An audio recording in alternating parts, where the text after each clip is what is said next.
Welcome to Play by Players, an MLSPA podcast. This show is brought to you by the players and is all about the players. Now here's your host, former MLS player, Bobby Boswell.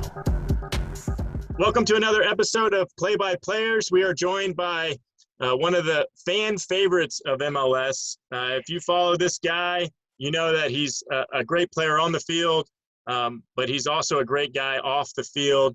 He's played several MLS teams. Some of them are no longer around, or one of them in particular, which we're going to touch on. He's had a little bit of a stint overseas and a lot of time with our youth national teams. Please welcome to the podcast, Zarek Valentin. Thanks for having me. Appreciate the intro.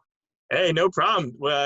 We were joking before we started. I said no one's ever worn for those that can see this, no one's ever worn a jersey, a basketball jersey with that.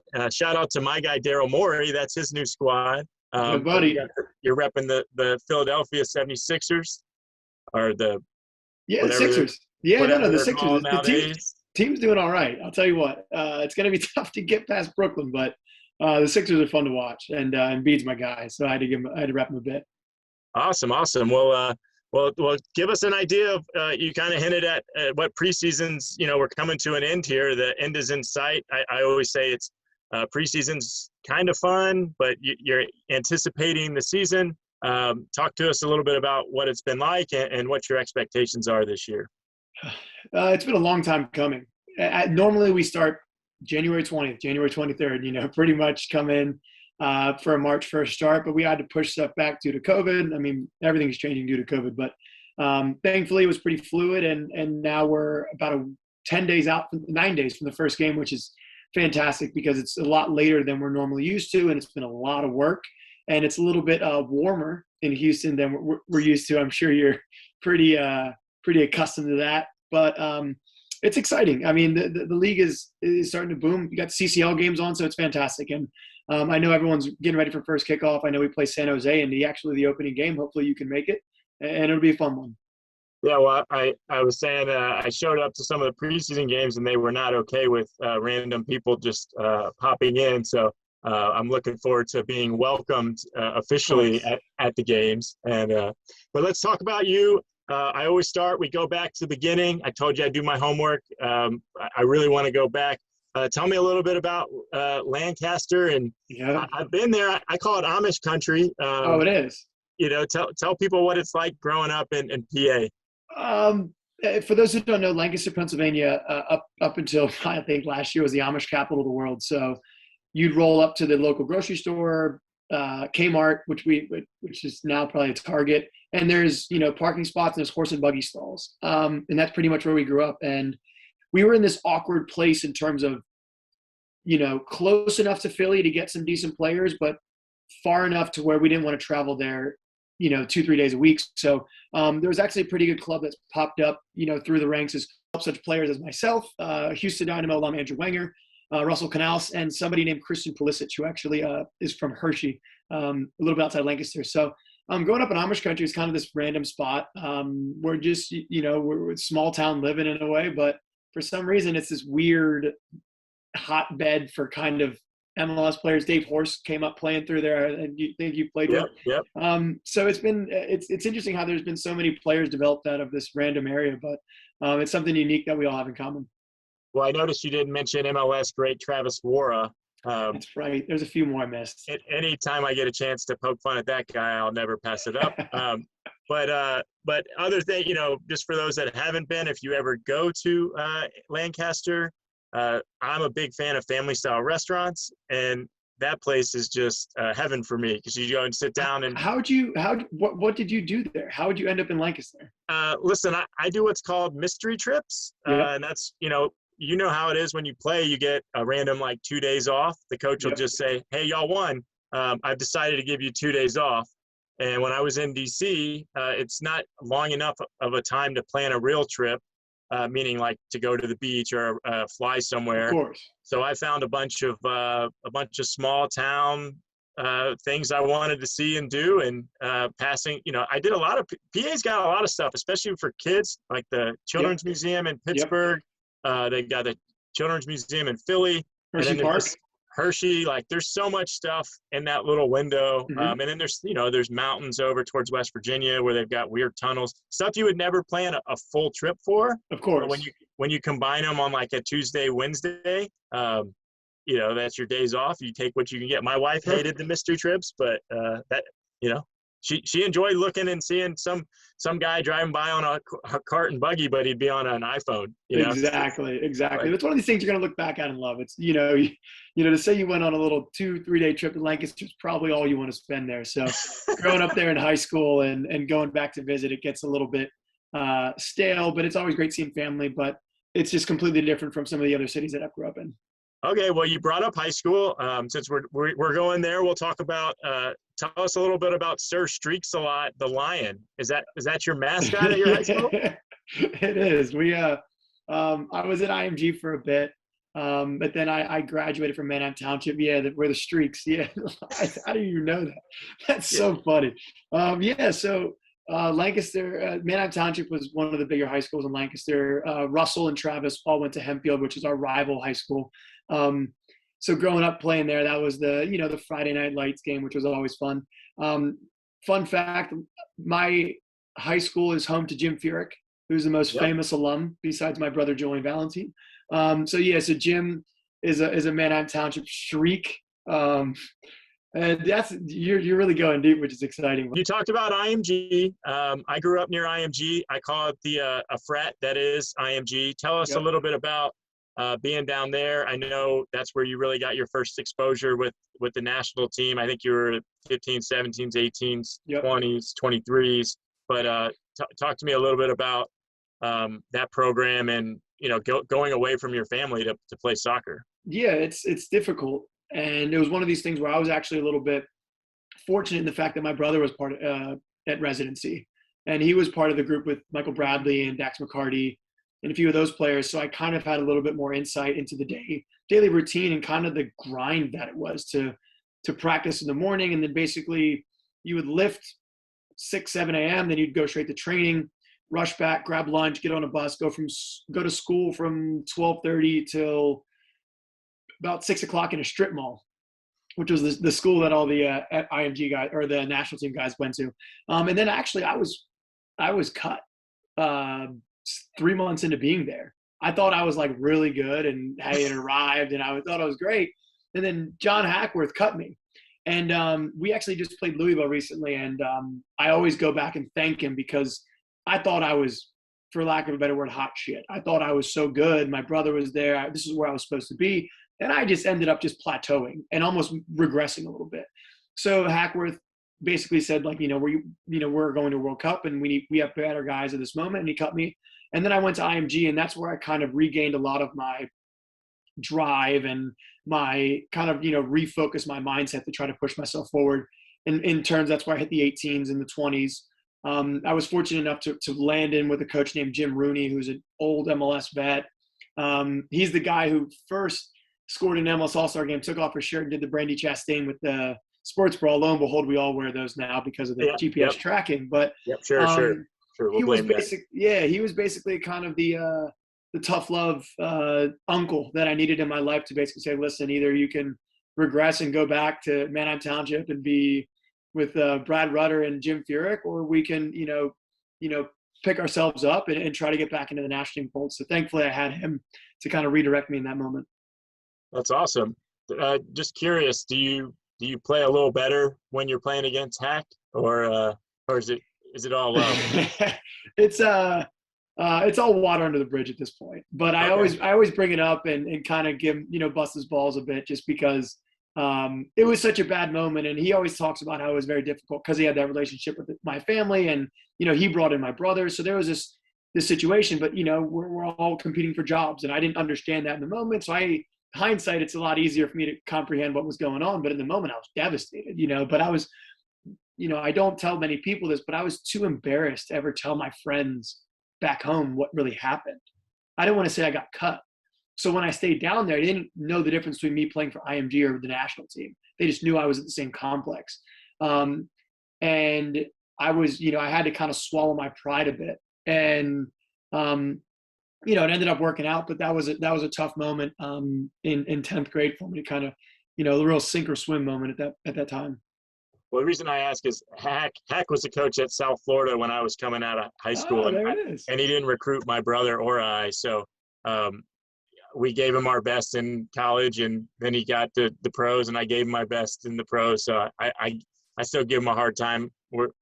I think we're friendly. I don't know if he thinks I'm funny. Players don't forget. Everyone has a list, and that's maybe the next podcast. But every player has a list.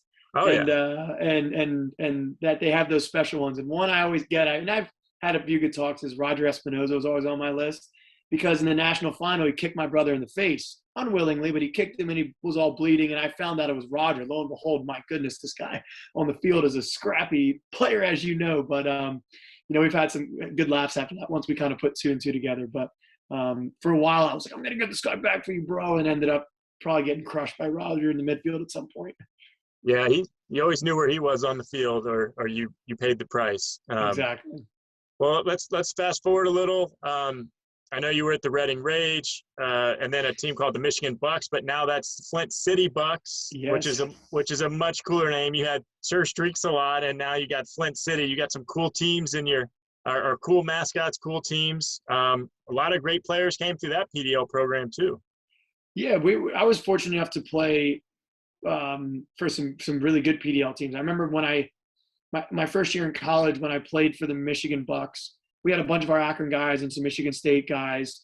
But I remember looking back at the Reading team, and that team was stacked. That team had Wenger was on it, Ray Gaddis, Matt Hedges, CJ Sapong. They had a bunch of MLS players on that team, and I'm probably missing a bunch, and I'm sorry for all the guys that I missed, but the PDL was always one of these fun things where you got to play against people in conference and college, and then kind of link and join forces and get to know them a little bit better in off season in the summers, and kind of not be in the most serious of environments. But I remember I really enjoyed the Michigan Bucks and my time there with Dan, the owner, bringing us all in, and Gary, who coached at the University of Oakland, who ended up playing, through Steve Clark when I was in Portland. He coached Steve. So the soccer world is very small, and I know that you know that we have a lot of mutual friends. And you also talked a little bit about, you mentioned college there. I think you probably had one of the better, in terms of athletics, one of the better college experiences at Akron. You had Caleb Porter there. Really special teams. Just a special group of guys. Arguably, even before me, there were some great college soccer teams, maybe at UCLA and Virginia. But as far as modern day game goes, probably the best group of college players ever assembled. Talk to me a little bit about what it was like to play at Akron. Yeah, I was very fortunate to be on some really good college teams. Kudos to Caleb for being for somehow recruiting people to go to Akron, Ohio. My goodness, that's like that's the real skill in all this, because I went on one college visit and I was like, sure, why not? Let's go to Akron. Like what? And then I went later in my life. I went to UCSB with Dan Kennedy because he showed me around, and I was like, what did I do? This was a terrible decision. So kudos to Caleb for getting everybody there. And that was where I really started to abide by the simple rule as a defender to get the ball to players who make you look good. So I had a lot of incredible attacking players. Akron had 3 straight Herman Trophy winners, which is for those who don't know, is like the Heisman with Steve Zakuani. And I didn't play with Steve-O. But then Teal Bunbury won, Nagby won it. So I was just, very fortunate to play with such guys that had such talent, and to kind of just, all vibe and see the game in a very similar way. It was kind of a perfect storm in terms of in-state guys and, out-of-state guys. And it was a lot of fun. We didn't and it was one of these things where I really was pushed by my teammates, and that was one of the first things. I hadn't really had that before, but playing with guys like Darlington and Michael Nanshoff and even Teal and Perry Kitchen, who's still around, these guys are pushing you to be better every day, and the coach doesn't have to do as much. And I know Caleb has a big loud voice, but when the group, how it is, when the group can kind of hold each other accountable on and off the field, then that's the best group to be a part of. Yeah, that's awesome. And y'all had some success. You lost, I think, the finals your freshman year in penalties, and then I missed in the final. and have you taken one since? I did. I made mine in the semifinal against North Carolina. I missed in the final. Diego Restrepo saved me, that bastard. And then I took one the next year in the Elite Eight. We played Cal. David Bingham. I beat Bingham. He dove well, but I got that one up on Bingham, and thankfully we didn't have to go to any more penalty kicks the rest of that year. But it was kind of a good redemption thing for our team. We'd made it so far and done so well. That's why we related to the Gonzaga team. We were so fortunate. We actually didn't lose that entire year. Tied in the semifinal and lost in the final. And so I understand kind of what the Gonzaga group went through. And then hopefully they can use that as motivation the following year, which is what we did to kind of go back. And, we played some really good teams, but, I think it was kind of destiny in that little sense for us to go back there and thankfully win the national championship. Yeah, and I didn't know this. You were a center back in college. I was. I was a center back. I grew up basically playing center mid, but eventually at ODP, their coach looked at me and said, "Listen, we don't have a center back, and you're really loud.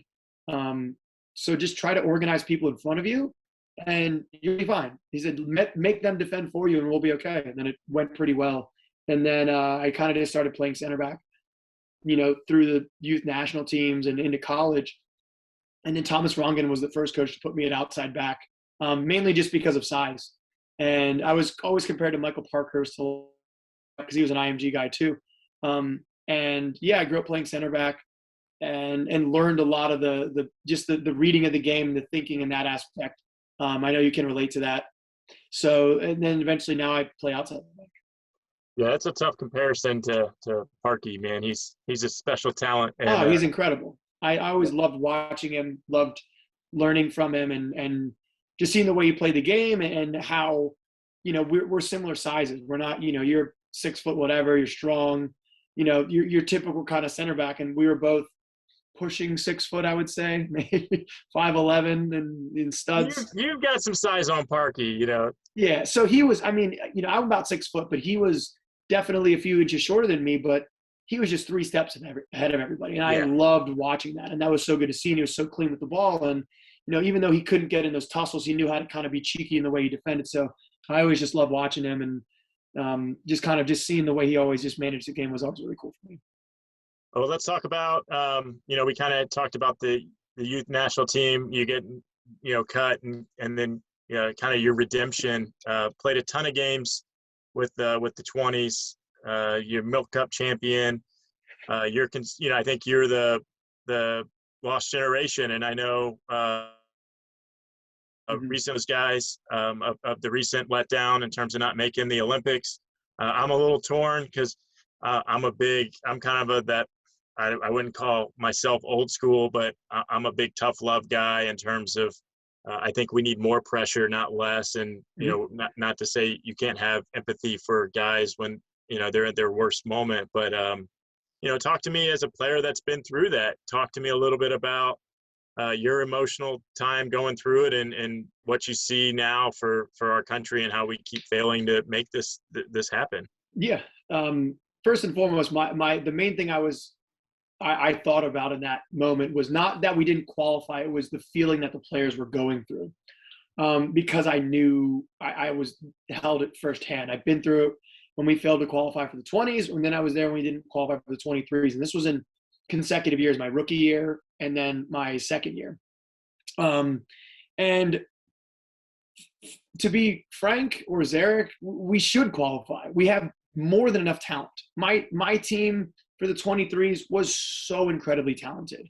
I was talking to Joe Corona, Alfredo Morales just signed an NYCFC. You got Bill Hamid, Terrence Boyd. You got all these guys, just long-time 10-year pros, so many goals. And defenders of the Iko Paros and that team. We had so many good players and we failed to qualify. And that is ultimately on us, first and foremost, as players. Because talent-wise, we should have done it in 2012, we should have done it in 2016, and we should have done it recently. So we have to call a spade a spade. And that's kind of the harsh reality of it, right? But then you have to kind of try to figure out exactly why. And, there's a bunch of different reasons why, people fail to qualify. And I think some of the reasonings like blaming refs and stuff like that. I just not good enough. And I don't, I don't like to use excuses. And for me, that's not it. But I think that ultimately players have to look in the mirror because it's something that has to be fixed. If anybody does have the answer, I'm sure U.S. Soccer would love to have you on line one. But it's just tough to go through that because my career path, definitely shifted from, being a consistent in youth national teams to suddenly you have no big tournaments, right? And I think that the Olympics is the biggest youth national team tournament in the world, and that's every 4 years, and we haven't been there since 2009, if I'm not mistaken. So it's not good enough, and I don't know exactly what the issue is. I can speak on, the feeling and maybe some things I felt, but I can just see losing of moments is the thing that is, the margins in games are so small, and that, especially as a defender. And I think about the goal we gave up in the qualifying game with the 20s was a flick on and someone was out of position, shot, goal. And I think about, the qualifying game that we played in Nashville, and, a few of these goals, just, people are making plays and these margins are so small. And next thing you're out of the Olympics, and you have to live with that the rest of your career, and you're always tied to that moment. So if you have any, I'd love to hear your thoughts. I know you're asking me questions, but I'd love to hear yours. I attack U.S. soccer and the coaching, and I think that it's just, and I'm not, people say, oh, you're attacking Christ and these guys, and no, I'm attacking the whole system, and I think that I joke around and I say, well, did the other team's coach, did their guy have an A license? Is that what it was? And I got to see with Tata. They said that the U.S. Federation wouldn't acknowledge his certifications in Argentina, and it was all about the Netherlands and the Germans. And for me, it's just you've got people making decisions, and there's no pressure, in my opinion. And then the pressure falls on them when it matters most. Meaning, it's like people don't. I was more concerned with the Costa Rica game in this recent round. I was like, we got lucky to win that game. 100%. And it's I think people that just watch it casually think like, oh, we're the U.S., we should beat all these small countries. But it's like, it's different because those small countries, they get more practice with each other because they don't have as large of a pool, and they know their identity, and they have a chip on their shoulder, and they're grown men. Like they're treated like men from a young age. And I think we're getting better. But I think like the pressure's got to be there across, whether it's coaches and the people that are hiring the coaches, because if they feel that pressure, then the pressure it goes down. It can't just be like, hey, I'm going to be friends with these guys, and I'm doing this job even though I don't really, this isn't where I'm supposed to be. I'm going to be at a higher level. And I look, if I'm on the team, I'm a player, I'm probably doing the same thing. I'm putting my hand up. Hey, we didn't get it done, but I do think that we could do a better job at preparing our guys for these tournaments and for these games. So when they're in the hardest moment of their life, it doesn't become the hardest moment of their life. The next round becomes the hardest moment of their life. Yeah, of course. And one thing is we have a U20s team, and then we have U23 team. And the U23 team only starts practicing. We started in November of 2011, so the end of my first year. And then qualifying was in May. So that's like 7 months with like 5 camps. And there's still some familiarity, right? There's some familiarity, but a lot of these teams also have U21 teams. So they continue those groups up until the 23s. And maybe that's the thing where they can switch it. But, I as a player, you have to look internally first. If players start to point fingers, then that's for me immediately a red flag, because you have to look how you can do better. No one ever played a perfect game. No one was ever good enough in that sense. And I think that there's a lot of pressure, I think, this time around because it was the third, but now this in 3 years time, my God, 3 years time, that's going to be even higher. But I think there will definitely be some systematic changes. But that's it. Again, this is another conversation for the next. Yeah. Well, we could. I know you're a podcast host yourself. Maybe that's something when you guys ramp it back up. You and Jeff Antonella. Eventually, you have me on, and I'll tell you how I really feel. This is about you. we're talking about Akron, and then we go to the we talk a little U20s, U23s. Talk to me about you leave college early, you get a Generation Adidas contract, which is that means you're one of the best soccer players in the country at that point.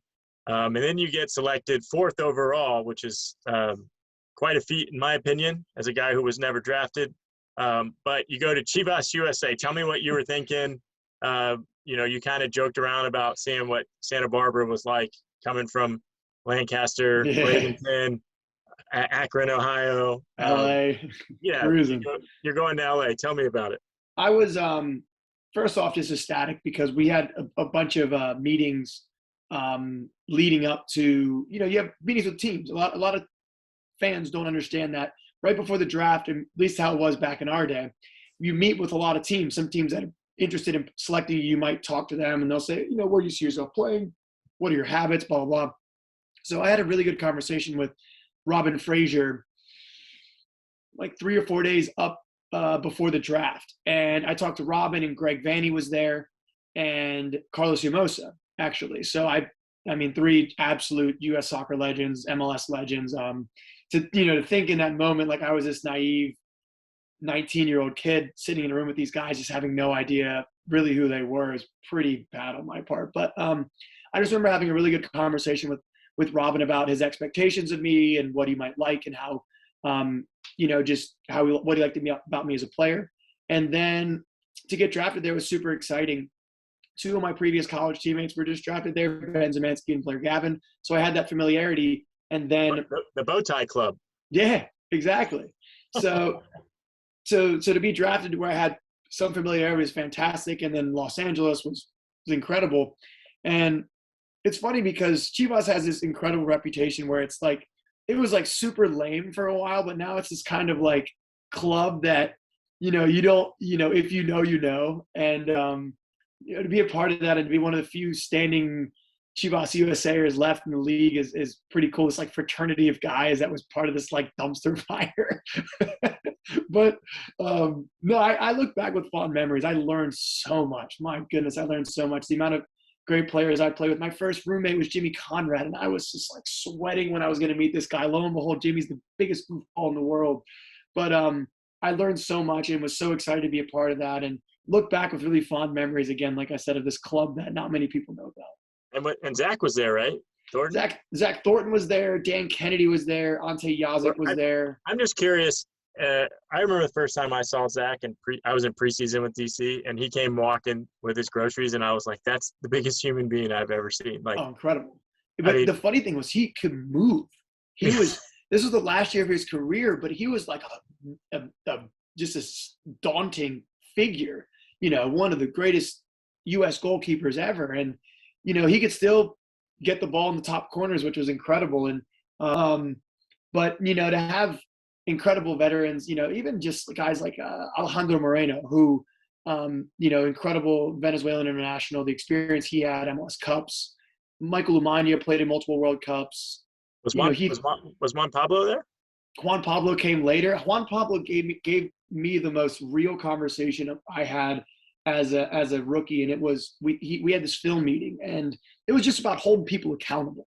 And he looked around, he goes, "We don't have to be friends. We work together. This is our job." And he goes, "You don't have to like the guy that plays next to you. We have a job to do, and you have to make each other better. We have to push each other. We're not buddy. This isn't college anymore." And I was just like sitting there, like looking around, like, aren't we supposed to be friends? Like at Akron, everything is rainbows and butterflies, and this guy's yelling how we don't have to be friends. And I to this day, I understand what he's saying is like, you can, on the field, when you step between those lines, like you have a job, or else someone's going to come take your job. But as this young, bubbly rookie, I was sitting there just like, oh my goodness, this is so real. But just I was very fortunate and look back with Chivas with some really fond memories.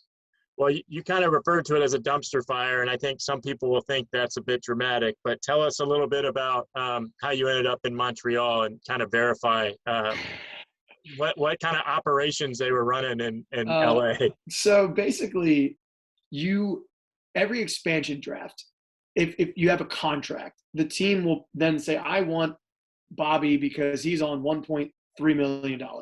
And then if you're available, the team then assumes your contract, right? Just because it's single entity. So that's how people can get traded so easily. So I had a contract, and my number was, let's just say, $100,000 to make it even. Some reason the Chivas upper management thought my number was substantially higher than it actually was. So they decided Montreal's not going to pick you up, because why would they pay X amount of dollars for, a first year guy? So I got the call, and they were like, hey, we're not going to protect you. I was like, whatever. Like, I don't even know what this means. I'm in Akron, just visiting, no problem. And then I remember I got a call from my agent. He was like, this might turn into something. And I was like, what do you mean? He goes, I don't think this is the way that it was intended to be from their standpoint. Lo and behold, my number was like 3 times less than what they actually thought it was. So it was just this like upper management, just blunder, right? It was an own goal. Yes, pretty much. And then my agent at the time, Richard Motzkin, basically called me in hindsight. We've had this conversation a few times. And he basically said, I knew right when this list came out that they made a mistake, and if you wanted to, Montreal was going to take you. Because I was a 19-year-old rookie, youth national team experience that played 27 games or something like that. And my number was like barely 6 figures. So he knew that I was going to go. And then I remember Robin called me on the plane to a scouting trip. And he's like, we want to wish you well. I guess there was some sort of mistake. Thank you for your professionalism. I didn't expect, didn't see this going this way. So basically the upper management that was there at the time made some massive gaffe in terms of that. And then that's how I ended up in Montreal, and I met my wife there. So everything happens for a reason. Well, we'll get to Montreal. I laugh. We talked a little bit before about you when you're there. So you played with 2 of the guys that have been my roommates on the road. Really? And Davey Arnold, and then Brian Ching was my roommate for a while as well. I was actually with Ching when Jesse Marsh called him, and I'm assuming Jesse called you and did the same thing. Yes. And said, hey, we just want guys that want to be taken. And Brian said, well, I'll save you a pick. I don't want to be taken. Don't take me. And Brian, he was still mad about the World Cup and being left off that roster. And Jesse he considered part of that Bob Bradley group. Mm-hmm. So it was pretty funny because Jesse was like, oh, we only want guys that want to be here. And Brian was like, I don't want to be there. And then they picked him. That's the best part, because they picked him because I was number 2. They said, we have this guy, national team experience. We're going to take Brian Ching. And then it was me. And I was like, holy crap, I'm in with Brian. Again, kudos to him, though. That situation was messy. And it was like him, basically flat out saying, I don't want to be here. But what people don't know is he was a good professional behind the scenes, trained well, ran the fitness, didn't complain, wasn't moaning, was a good dude behind the scenes. And I think that situation kind of, not that people look back and not that he's remembered by that, but just for the record, he continually held himself to a good standard, even though he was in this fighting match with Houston Doms, we're going to get him back. And then of course, when we played you guys in Montreal, of course he got booed out the stadium and stuff. But Davey's all time too as our captain. But just for the record, Brian handled himself really well, even though publicly it was just a mess. Well, and for those that don't know, my favorite part of that story was we were in LA, both teams, for preseason, and he got traded. We had been out the night before, and he was like, oh, I'm really liking the city, and I'm liking what's going on. And then the next day we go to the field. He's in Montreal gear. We do the trade, and he comes and he sits on our bench during the preseason game. Yes, it was incredible. So dude, these are the MLS stories. He got traded in the middle of a preseason game and just is like, oh, I guess I'll just go home with Houston now in their van. And it's like, what? It's incredible. This is only in MLS. These types of stories happen. Well, this is only MLS, and I consider this. You are, they have MLS 1.0, which I say is before me. Then there's MLS 2.0, which is me, and you're kind of coming into it. And this story that I'm about to tell, I want you to tell, is the Nesta on the airplane story going to Italy. Oh, yeah. that's in my opinion like one of the most like weirdest, like you want to take MLS wants to be taken seriously. This story is like why it wasn't taken seriously on some level. And then, and then now you end up coming back when you go overseas to MLS 3.0. But tell me a little bit, just tell people what happened. He just when the all-time great Italian guy is on a flight to go to preseason in Italy. Yeah, no, he's to be fair, everybody that we had recruited were just such normal guys, to the point where when bags are coming off in the airport, they're helping, and then they're ragging on people like we're a team, and that was always just this team mentality. But I remember we were flying to Italy, and somehow Nesta got a middle seat, and somehow, like, I don't even, first off, like, our team coordinator deserve to be fired. Just even like looking at it, right? When you see like a B, or when you see like a B or an E in like 2 rows, immediately he should have just been like ripped it up. No, trust me, like you need to get this guy like even first class. You can put him ahead of the coaches. But just the fact that the humility, and I remember thinking, like, this guy has no business even being this far back in the plane. But he was like, no problem. It's all good. And I was just looking around, like, these Italian people are like sneaking pictures on their Blackberries. Like, oh my goodness, like I'm flying next to this guy. And he's like, you're chatting it up with people. But just the humility of some of these guys is humbling in a sense, right? He has every reason to be, the most stuck up, whatever guy. Look at me, look at this. And he just wasn't. And again, those types of, personalities, led to kind of just try to, the way I am. And, to have a team with, when Brian showed his professionalism, Davey Arnaud was our captain, guys like Patrice and Alessandro Nesta come, you have these guys who are just, have the pedigree and stuff, but are just normal guys that go out there. Davey's making fun of me because I'm wearing pants to play in. You can't play in pants. And he does the veteran tuck where he plays in pants, but he tapes the ankles so that with like white tape over the ankles so that he can pass the ball properly and it's not flapping. Like, those are the things that you don't see nowadays. But, to have those examples and the humility these guys showed is something that, will always stick with me. Yep. Well, I love some of those stories. And the Nesta one, I always imagine people thinking it's like a lookalike. Oh, this guy, I'm sitting next to this guy, he looks just like Nesta, and it's like, no, that's really him. No, people, I'm telling you, eventually people started like realizing, you could see the chatter. And then of course he's too kind not to like indulge in conversation, but like, I mean, he has 100+ caps for the Italian national team, 500 for AC Milan. He's arguably one of the best center backs or defenders of all time, Yeah. It's just, it's hilarious. Oh yeah. I remember the one other story was he pulled out his license, but I guess in Italy you get like one picture and like that's it. Like your license is pretty much valid. So he had this like picture when he was like 18 years old, and he had highlights and stuff. And I remember looking at him like, oh my goodness, like, he was 19 years old in the photo. He had red highlights, and I was making fun of him from the group, like, oh my goodness, like, who do you think you are? And he goes, what do you mean? He goes, at 19, he goes, I was the captain of Lazio and we had won the Coppa Italia. And he goes, I had 30 caps for the national team. And he goes, you're 19, right? And I was just like, I should have said anything. All right. And everyone just starts dying laughing. But then of course he laughs and stuff. But like, he just the banter that they had, and his resume is dumb. Yeah. It's just ridiculous. Yeah. But he was all time. And the best part about him was we played at this like awful college indoor stadium. He trained in running shoes because his knees were so bad, but he could still like ping the ball across the field. He's playing these Mizuno running shoes, like legit. And as you know, it's not easy to like strike a ball, but he made it look so easy. And I was just sitting there going, this guy's playing in running shoes and he's still like dunking on people. It's incredible. No, he was quite a player, man. It's great that you got that experience.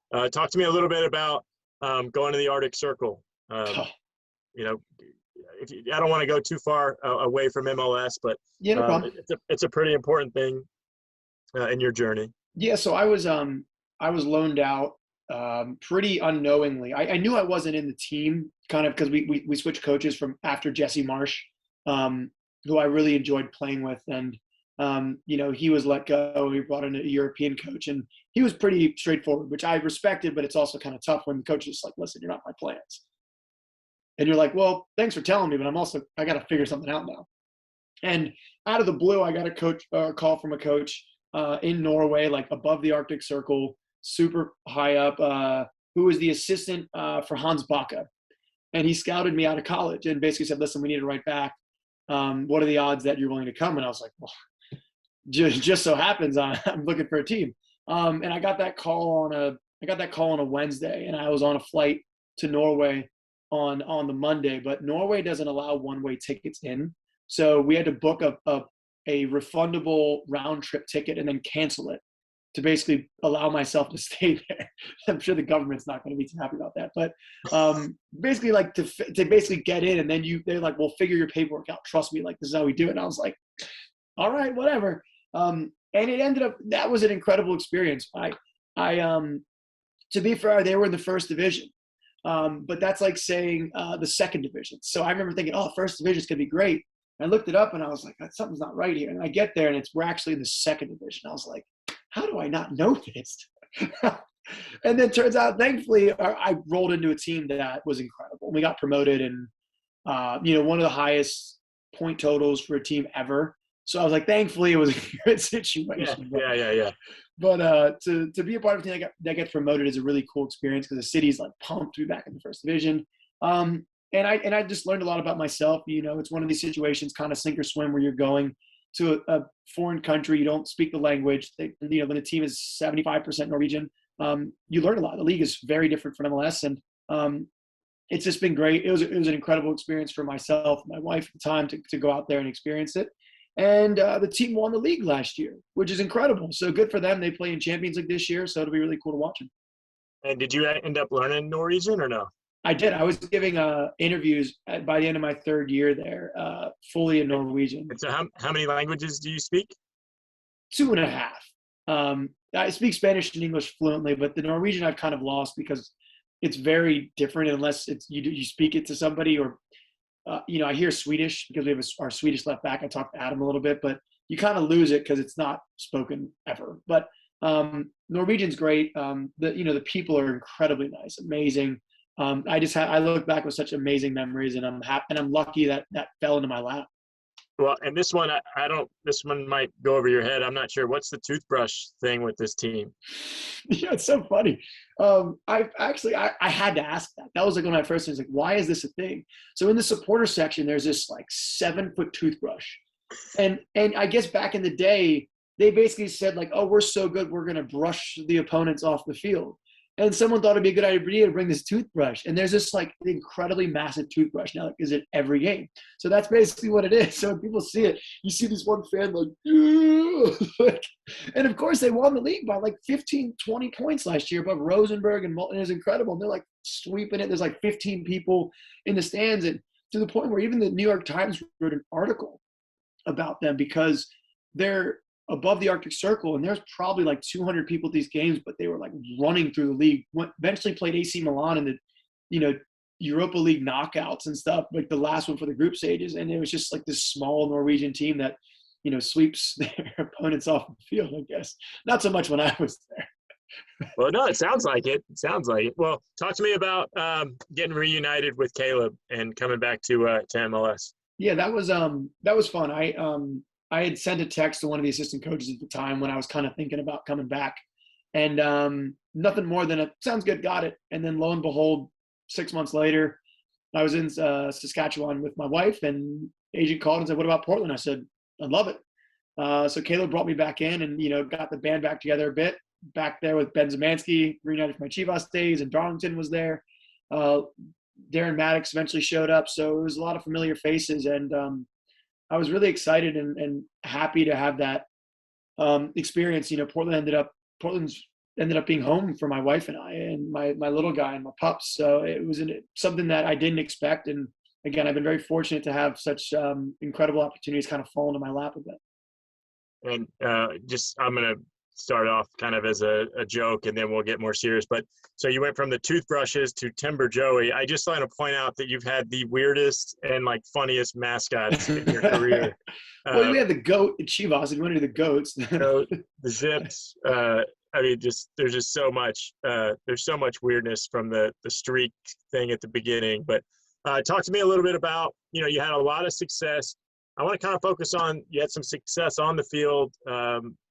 With the Timbers, you got to the finals in one year playing Atlanta. But I also want to talk a little bit about your off the field success. But tell me what make those teams so special. Really, the engines that are still there and still making that team successful. Yeah. Again, I was very fortunate. I've been very fortunate to play with some really good players and around good players that make me look good. It's funny because I look back at least in Houston, we're surrounded by the stars, and you were a part of that, right? So I look back at some of the players that you were lucky enough to play with when you have Brad Davis, Dayro, you can keep going. You got Ching, the list goes on. Stu, you have all these incredible players, and to be a defender on that group, you almost know that if you can keep the ball out of the net, like something's going to happen. So being in Portland when we're back there and to have someone with MLS experience like Nat Porter's next to me who played in the league for hundreds of years, and then to be able to look up and say, well, I could pass to Diego Chara.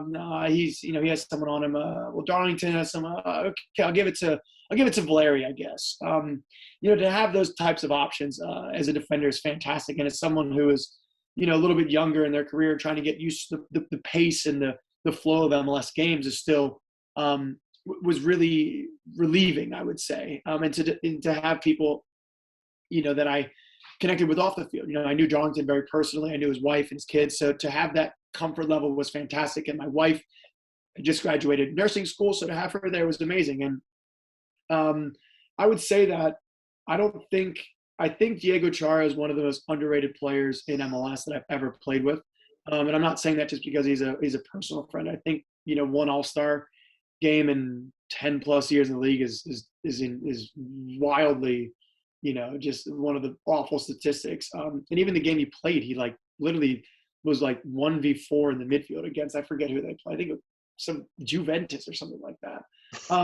But just to have those guys and Valeri, that was kind of the backbone of that team. And then we had a rotating group of forwards that scored a lot, and Jeff in goal, that was had one of his career years. I think that team in 2018 was special for a lot of different ways because we entered into the playoffs not as like a one seed. If I'm not mistaken, a lot of times when you guys made the finals, you weren't like a number one seed. You kind of had to battle your way there, fight with KC. Yeah, the years where we were one seeds, we didn't know. I never did well, but the years where we kind of got some momentum and we just forgot how to lose going in. Those were the years we made it to the finals. So. And that was kind of like us, where that year we ended up having to play a play-in game against Dallas away, beat Dallas away, and then immediately we're in a Seattle dogfight, which they show on Fox Sports 1, those home and away game, that crazy one, and with the car show and Espria scoring and Blanco, that was wild. And then you have KC, so we had to play all these games as like a 6 seed, I think we were. But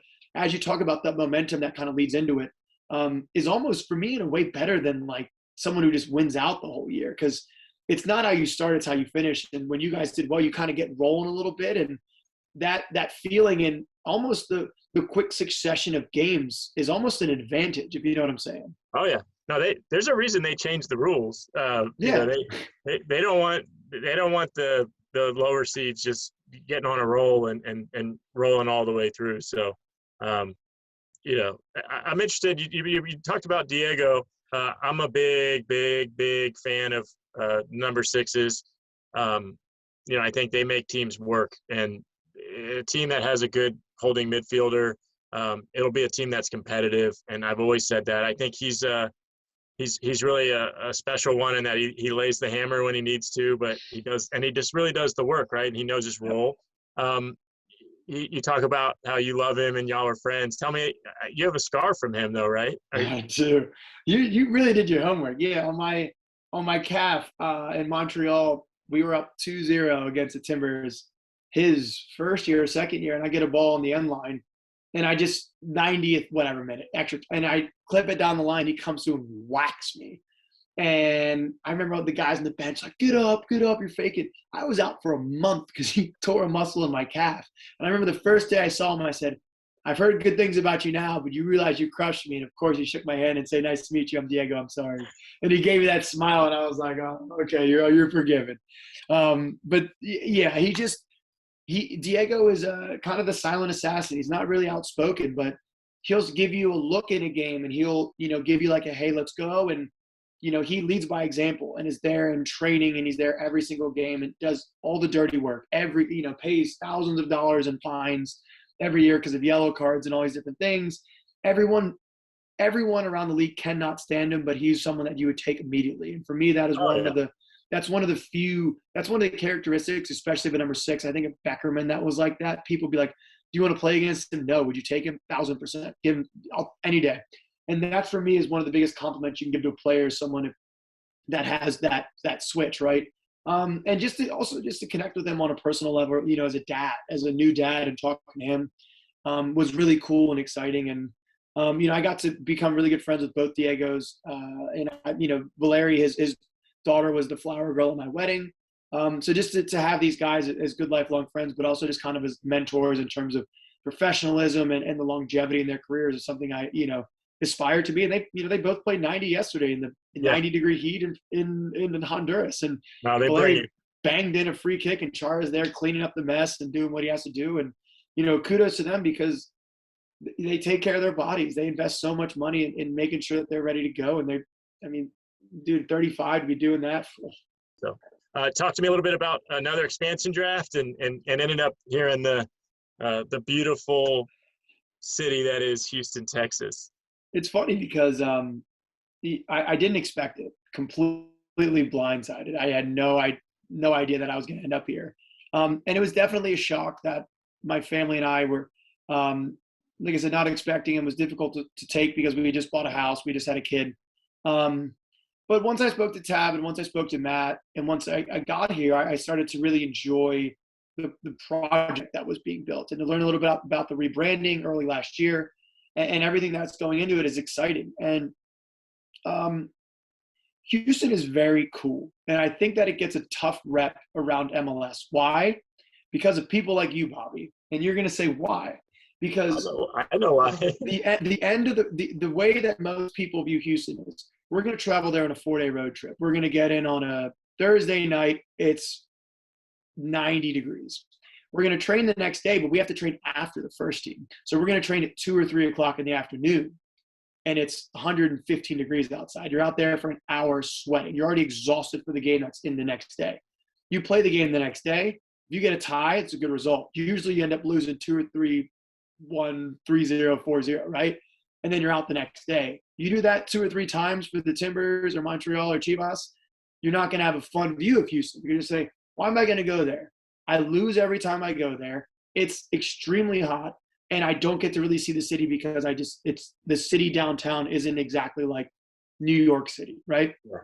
But then suddenly you come live here and you're like, oh my goodness, there's so many cool neighborhoods, the culture, the diversity, these things are amazing. And that's something I didn't know upon getting here. And then this is all off the field. Obviously on the field, it was great to see Tab, be reunited with him. And, Matt was my GM in Montreal, but for my wife and I to get to kind of know the city, it's so different than a lot of different places, and it's exciting. And that's what's starting to sell itself as you see it, becoming slowly a place where players are going. And they want to get back to those days in which,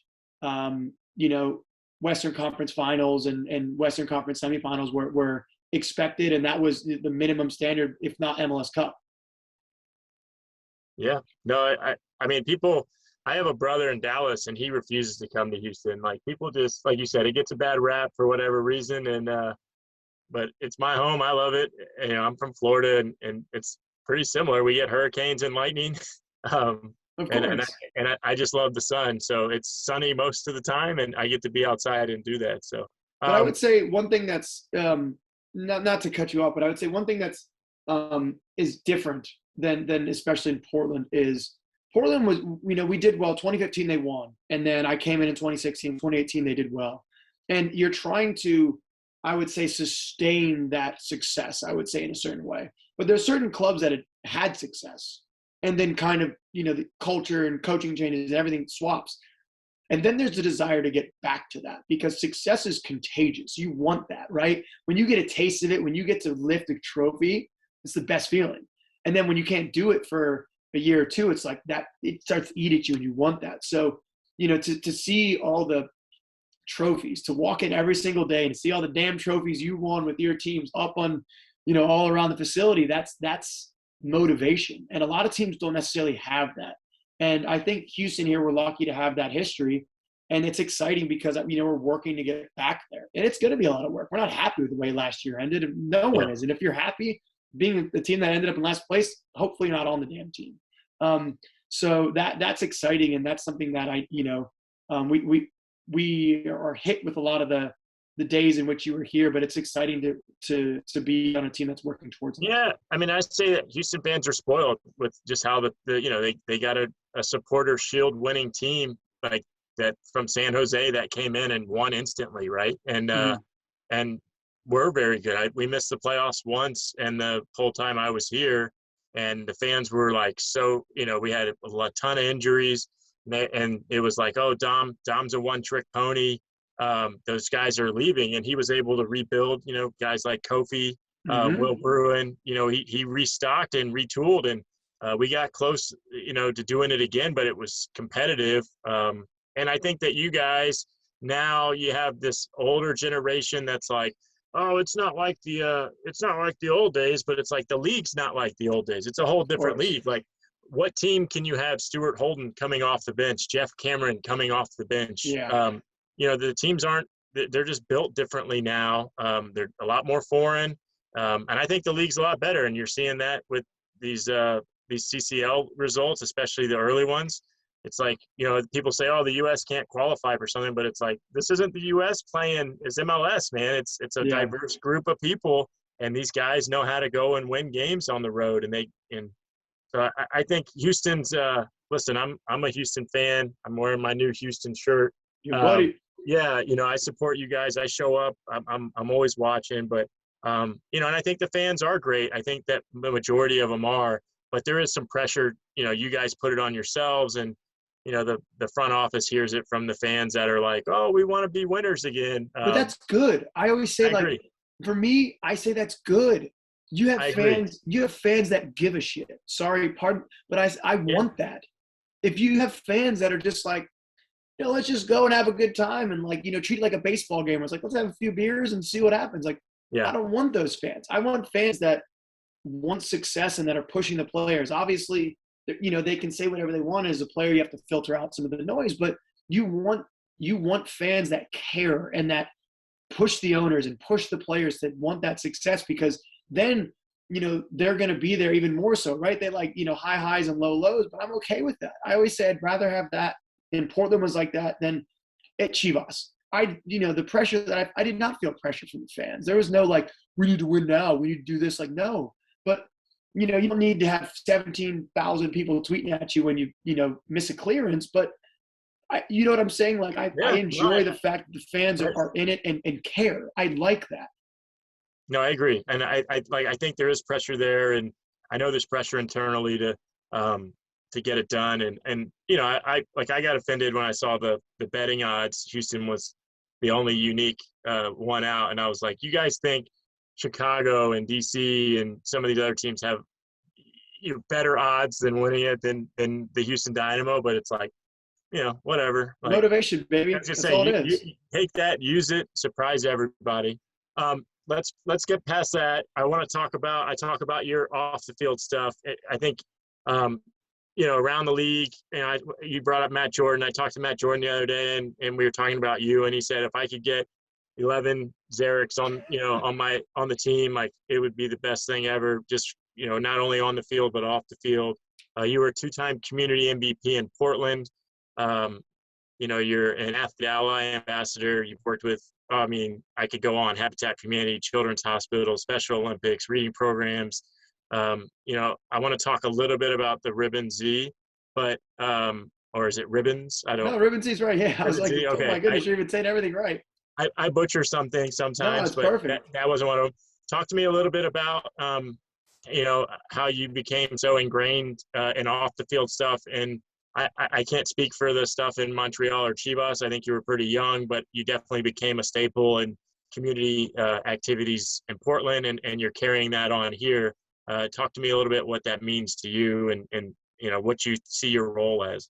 Well, thank you first and foremost. I just I believe as athletes we have a platform, right? There's people that follow me on Twitter, the people that follow you on Twitter, and we can tweet about some funny stuff and have a laugh. But ultimately, I think that we owe it to ourselves and our community to try to make the world a better place.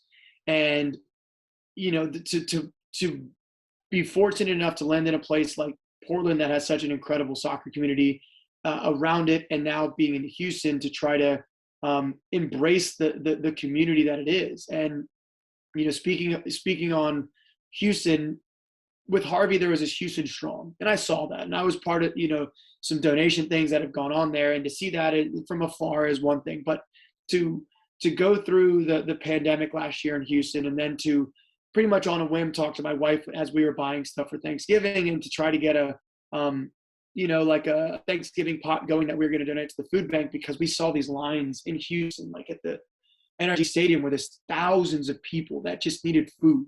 And to think that you're going to wait in a food line for 6 hours, if you don't need it, that, you know what I mean? Like, you need that food. And that just like, to feel the kind of the privilege and the just the, how fortunate we were.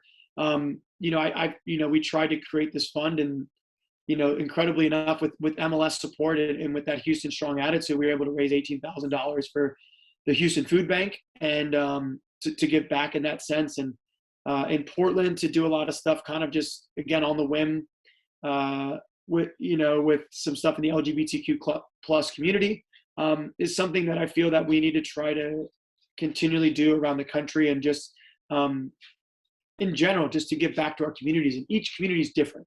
And I'm finding out that Houston's needs are different than Portland's needs, and that would be different than Montreal and Los Angeles. So it's been exciting. And my mom was a huge volunteer back in the day. She would, one night a week, she'd be at the women's shelter sleeping and trying to help them. And, my wife has the same attitude, and she always encourages me and comes to me with different opportunities. And, I just feel fortunate to have such a good support source in Val, who's been the community outreach person in Houston, and Crystal was with me in Portland, to have such incredible people around me that, support me and kind of lift me up on whatever random on the whim ventures I want to get into.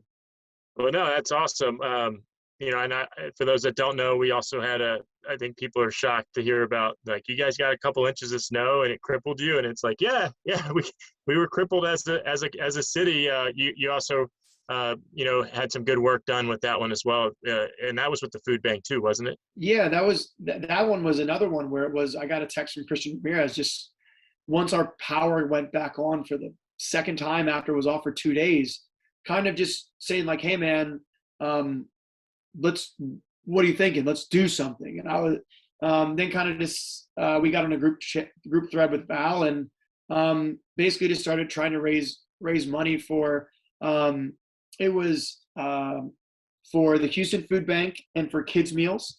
And Kids Meals basically is a foundation that provides food for kids with their parents live under the poverty line. So it just kind of gives them meals, another form of that.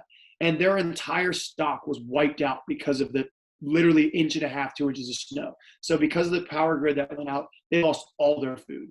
And thankfully, with the help of the Dash and the platform that we had, we were able to raise $30,000 for the 15 to the Houston Food Bank and 15 to Kids Meals, and replenish their entire stock that was lost. So, these kids that come from families that, are working 2 or 3 jobs just to keep the lights on, didn't have to worry about food. And again, it's one of these things where, the Houston community is incredible, man. I didn't realize how much giving back that comes from that. And that's so amazing, because with, potentially a little bit of direction or, innovation or ideas, we could, help those who need. And that's ultimately what matters most, right? I always say we kick a ball, and, we bring people joy with that, right? But if we can give back to the community, that's first and foremost the most important thing. And, I was fortunate enough to be a part of some cool projects in Portland, and, trying to continue that here and working with Val and my wife and some of my teammates and some of the Dash players that always help promote, because the Dash following is incredible. It's amazing. And women's soccer is amazing. The following and the support they have is incredible. And to kind of join forces and to really link that FC that you have on your shirt is something that's, important to myself and the club. Well, that's awesome. I know I said, do you want to talk about Ribbon Z or you kind of covered it a little bit? So that was the way it kind of initially started. I had this one drunken fan, Russell, follow me after these games. I live near the stadium in Portland, and after about 3 times running into him after a game, he kind of came up to me once and bought me a beer and was like, hey, I bet you won't wear a ribbon like my favorite player, Haley Rasso, on the Thorns. And I was with one of the Thorns after their game because they had suffered a tough defeat. She was like, and we were buddies, and Megan Klingenberg actually played for the Dash. Yeah. She was like, hey, let's just grab a beer because I need to just decompress. And she, you have the old soccer talk, and we're both outside backs, and we're complaining about the same thing. So this time Russell had backup. So I said, oh, don't worry, I'll put up the next day. So the following day, I remember I put out a tweet and said, if I get 10,000 retweets, I put this out before training, I'll wear a bow in my hair. I come back after training and we're at 6,000. And I was like, holy shit, like, this is going to be real. Less than 24 hours later, we had 10,000 retweets. Like, it just blew up. And I remember Merritt Paulson came up to me and he goes, you are not wearing this damn ribbon in your hair when we play Zlatan. I said, Merritt, don't even worry. Like, I'll do it against Casey. But basically, and then I eventually went home and I was like, honey, I'm going to make a fool of myself. And she's like, well, listen, this is an incredible thing that happened. These people are coming together over a tweet to watch you make a fool of yourself. Maybe we can turn this into something. And I was like, you're right. So we called up the Timbers Army and, what if we just sell ribbons? Like, it's, it's Pride Month. So let's just get rainbow ribbon and we'll just sell them. We'll see what happens. When we ended up selling $8,000 worth of ribbons. So everyone had their own personalized small ribbon. We hand tied every single one, us and 10 other people, and we sold $8,000. And it was incredible, to develop that kind of people. They'd sell it before games and people would like come in early and they'd be gone. And people were trying to ask me to, save some. And I'm like, listen, like we all of Michael's and in like the Portland area are completely sold out of all the ribbon because we used it all. And then the following year, basically it was Pride Month again. And as an ally, we're like, how can we double this? And Portland has a huge patch community, like kind of like trading patches. Yep. And we thought, well, let's sell some patches. So we had 5 or 4 individual female designers design each patch. And we sold them at games and ended up selling over $35,000 worth of patches that we donated to 2 LGBTQ plus charities in the Portland area that, deal with homeless youth. And it was one of these things where just to see the incredible support, getting orders from people around the world, the Timbers Army people around the world, MLS people around, the country, was incredible. And then to kind of be a part of it in Houston, I realized that the MLS community is strong, dude. When it comes to like protecting each other and to like be united as one, like the clubs come together. Yes, on the field, it's here. And that's how it should be. But when things matter and, there's some tragedies or, things go on in certain places, each club and each, the independent supporters group have each other's backs for the things that matter. And that's something that really struck me. And I've been really fortunate to have a lot of great people around me that make it, that help boost, kind of these thoughts and stuff. So by no means is it just me and my wife. But I've been really lucky to have a lot of good people around me, right? If you have a good center back partner and a good goalie behind you, a good holding mid, it makes your job pretty easy. No, you're preaching to the choir on that one. Well, listen, I think what you're doing off the field is awesome. As you mentioned, Zarek is on Instagram. He's on Twitter. He's using his platform for good. He posts a lot of great pictures of his family. But I encourage those listening to follow him, and you'll be able to stay with everything that he does and what he's got going on. I want to wish you luck. I kind of have some. There you go. Those that can't see. There's a Frenchie.